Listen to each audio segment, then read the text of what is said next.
low key, this shit is fucked up because we're at such a level of hysteria within surface level forefront media propagandas and propaganda media news. No issues of relevancy are even being foretold or even being, cautioned as like, a casual subscription of what we should actually care for. Like, and and it's not to put the power into the hands of the celebrities because they're not doing shit anyways.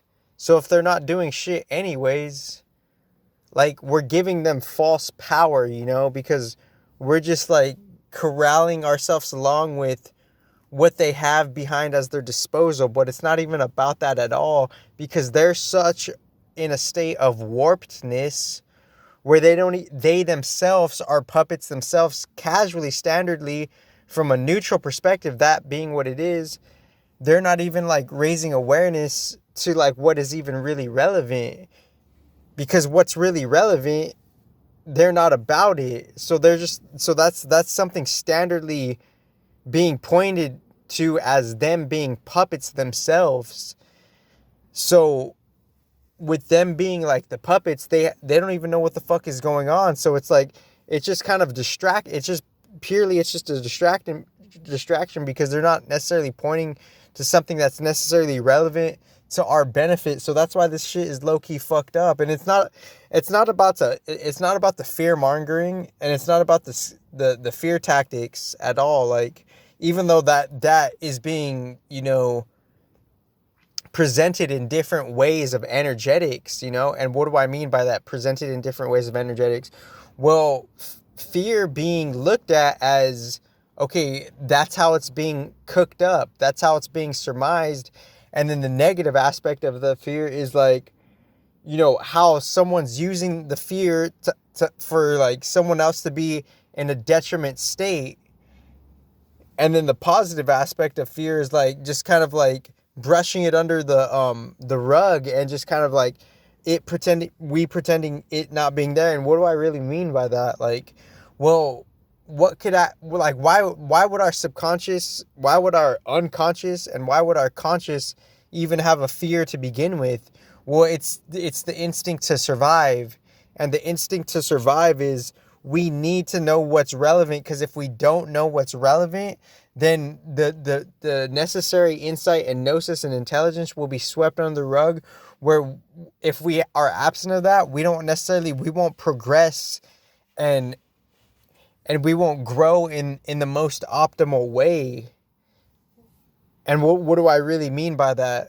Growing in the most optimal way, well, actually being aware of what is in our favor on a universal level and what is in our detriment at a universal level. And for me to transcend it all at a casual level is everything, low-key. It's beyond the solar system, and you could feel the spiritual weight of it beyond all the human minds respectively, because for me to give a surface level rising to what is relevant and what is necessary is everything for your particular progression. And what do I really mean by that? Like, none of these like surface level like leaders or celebrities respectively and neutrally, quote unquote, end quote, they're not necessarily bringing rise to what is relevant. And if they don't bring rise to what is relevant, then that is pointing standardly to them being at their own level of puppethood, putting aside all the mass hysteria of the hype, the narratives, and the materiality. And what that means is like,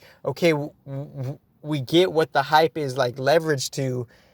That's on the detrimental, long-term end of like the materiality. And what do I mean by that is like how even though you're living for the moment, what you're living for and what you're actually working for and what you're contracted to is towards some sort of negative end. And how do I mean that it's towards a negative end?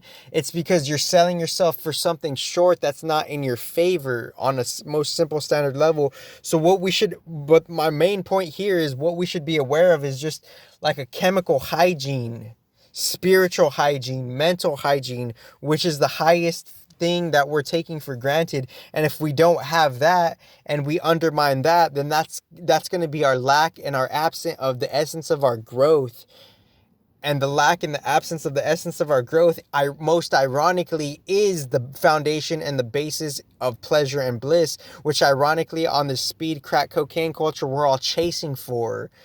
So it's hyper irony, because what actually will have that for us in the long term, we're kind of like denying it for whatever reason. And just because it looks a certain way, that doesn't necessarily mean like no religion is an end all be all, because that's its own, like, accumulation of just like subjectivity and that stuff. And may that be transformed most gracefully and intelligently. What do I mean? Like pretty much all the religions, into like how they're kind of representing the purity of like what this real spiritual shit means. So if no one's really representing that spiritual progressivity of spiritual hygiene, physical hygiene, and mental hygiene, then, and that's like nowhere to be found, then in the long run, your bliss and pleasure is not relatable on the energetic sense. And if it's energetically not relatable, then everything you're doing will be for nothing, because everything you're doing you're being chemically like conditioned to like work for something that's not kind of in your favor. But it's all like, it's all like supremely circumstantial. And if you're not like working for what's in your favor, then it's kind of like on a low-key surface level, you're starting at an ends where it's self-defeating, respectively, on a hyper neutral, hyper spiritual level. So what do I really mean? Like everything I've ever said, it actually spiritually adds up and equates up, because I'm giving rise to what's going to actually bring the pristineness to the spiritual hygiene, mental hygiene, and physical hygiene. You have the best life ever. Thank you. And the time crunch.